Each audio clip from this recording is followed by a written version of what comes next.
Hello, good evening. I'm sure you're seeing this broadcast, 8 p.m. Nigerian time. Good morning, good afternoon, wherever you're connected from. My name is Oluwatobiloba Oshunbiyi. I'm the lead consultant at Covenant of Life Resources. All right, I'm showing up before your screens this evening to take you through our resource class for the month of February. We're trying to integrate every one of us, especially in our big vision, the Covenant of Life, where I'm the team leader, into our monthly consulting and resourcing theme. A Covenant of Life Resources in the month of February, we've been consulting and resourcing with individuals and organizations to the theme value, value systems and rewards. And tonight I want to take some few minutes of your time just to contribute value, just to impute, some strength, into your resourcefulness and help you transit this month with some sort of technicality advantage, as I would always do, even on every platform that I interact with you with. All right, so tonight I want to speak to, two of the three words in the theme, value and value system. All right, what is value? Not to waste your time at all, value is the worth of a thing. Value is the worth of a thing, and as Christians, I'm a Christian, I'm a man of God. One of the things that you need to learn is that what scripture calls value is glory. In the Hebrew word, the word for glory in the Hebrew is kabod, and the word in the Greek is doxa. It means the totality of a thing. It means the worth of a thing. It means the weight of a thing in many cases. All right, and one of the things that we try to do, we're trying to do is looking at what we have engaged with people about and the feedbacks we've gotten. We're trying to bring help, the way of God's people, help the way of, every one of us, as God is going to lead you to this platform to help you, gain strength, help you gain intelligence around this subject and this core. So technically, a lot of people actually have a lot of challenge around the acknowledgement of the value that they have to offer. A large chunk of people believe they don't have any value to offer at all, and this can be a big deal because a lot of people out there, much more than the issue of how do I say this right now, the issue of esteem, the issue of all of those things, people believe they don't have a value somebody else needs. And so they come to a point where they feel they don't have a contribution to society, a contribution to kingdom come. However, that challenge is a fundamental challenge you are trusting to fix first.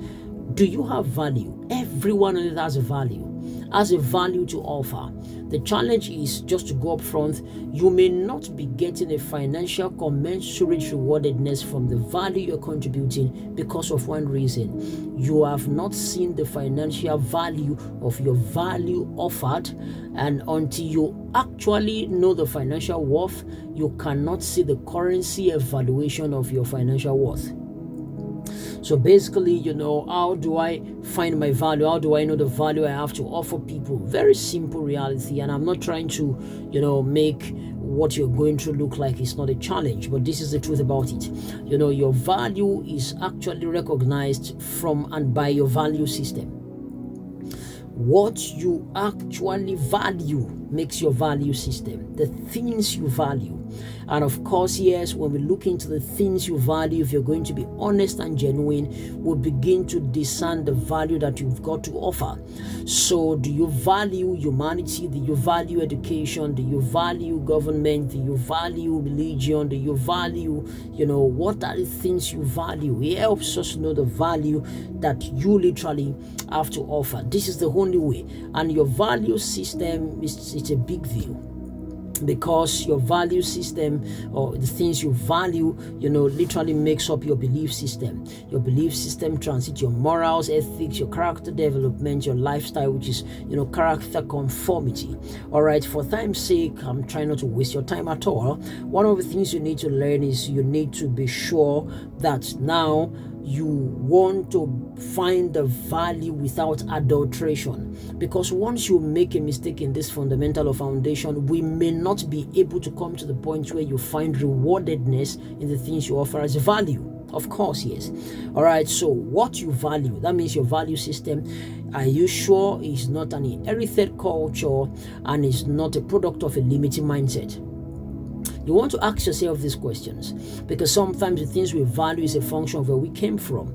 You understand? Yoruba people may value, amala and ewedu as a meal if they came from your state or certain regions that eat that. For me now, I don't really value that. Not to say it's a bad meal, but I'm just trying to make you understand. So even if, let's say, we're trying to make rewardedness out of this, and we say begin to make amala and ewedu as a person now, we may not be sure that is an intrinsic value. It could just be a value that is a function of cultural affiliation or limiting mindset, as it were. However, whatever is in your value system is your value. That's the basic truth. Whatever is in your value system is your value. Is your value to be offered? Is your value intrinsic or extrinsic? Is your value to be offered? And if that value is not value indeed, it can't be rewarded. Number two, your value, is it valued in bracket needed? What you call value in your value system, is it valued? Is it needed? Is it needed by the people you are called to serve or the people that you're in their context? A lot of people don't put this in consideration.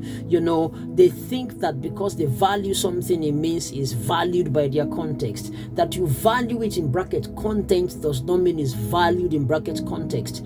The value must be needed by your context.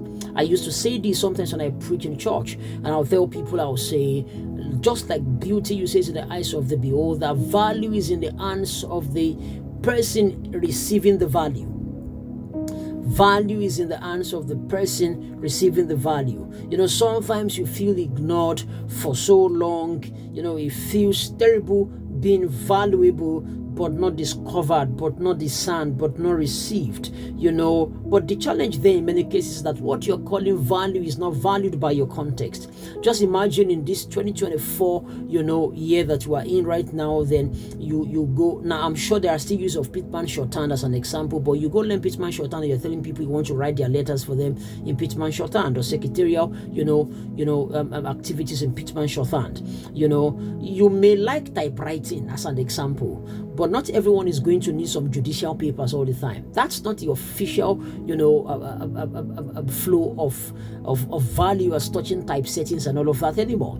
All right, there are many things that we like, that we value, that becomes the value we offer, but is not valued by our context. This is where the challenge starts from, and the reward you're looking for is in and with people. When the people don't value what you value, there will be a gap, and then you would always say, this thing is not working, this and many more things that we try to excuse ourselves from, even spiritually and all of that. You may value web development as an example. You build websites, you do all of that, but the challenge is that you don't know how to make it a value to the generation that you are called to serve. The generation you are sent to serve, do they value it? If yes, how? In a day when websites are built from scratch to finish in less than 24 hours, how do you think the people will value traditional approaches to website buildings? You need to come to a point where you literally, technically understand the scope, context of value. So tonight, I want to do something briefly, and what I want to do is give you a task and just strengthen your heart and see you at the other side, in the resourcing, class and platform for the month. Number one, you have to redefine value. Value is not just what you like, what you value. You need to readdress your value system. You need to stop learning irrelevant things and stop putting effort where it's not needed. You need to balance context and content. A lot of you are holding on to things that are not valued. You need to balance context and content. Task number two, you need to go for things inside you. You need to go for things inside you. With the rate at which knowledge increases, which bets uncertainty, you need to come to a point, that anything is 10% the knowledge and 90% why it's not working or why it's working, the problem is solving. Are you still with me at all now? You need to understand that anything that works is 10% the knowledge and 90% why it is not working or why it is working. The problems you are solving with it. You need to make sure that your value is intrinsic, or your value can be related with intrinsically. You can find value by intrinsic participation with that which you're trying to do. All right, it's essential. Number 3, let me add this. Number 3, you want to go for things inside you, but it's useful for people around you. You want to go for things inside you, but it's useful for people or the people around you. Now, contextually, we're not just going to talk about people, because you have to define, the community that you're serving your value to. Your value should define the community that you're trying to build. All right. One thing you need to do, technically, is you want to be sure that your value is intrinsic so that you can have a monopoly of the reward. And if you find this monopoly, you want to be sure that is useful for the people, not just useful for you because you like it. Number 4, prophetically find what is inside you useful for the people you are sent to. All right, prophetically find what that's futuristically, for people that may not be familiar with the prophetic flow, futuristically find what is inside you, that the content that is useful for the people that you are sent to serve. Be futuristic in your approach. That value that you have, what will actually be the application in the next 10 to 50 years? Once you are just for the immediate, is one of the signs that you are not valuable, and we may not be able to find financial rewardedness around the things that you begin to contribute as value. So I want to leave you with this little podcast tonight, this little resource class tonight. I want you to think intrinsically and check the 4 tasks I just gave you, and see you at the other side. It's going to be a robust time.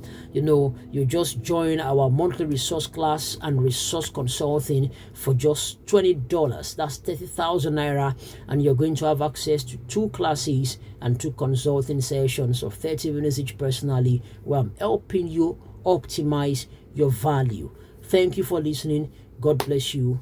I love you, and my heart is with you. Thank you.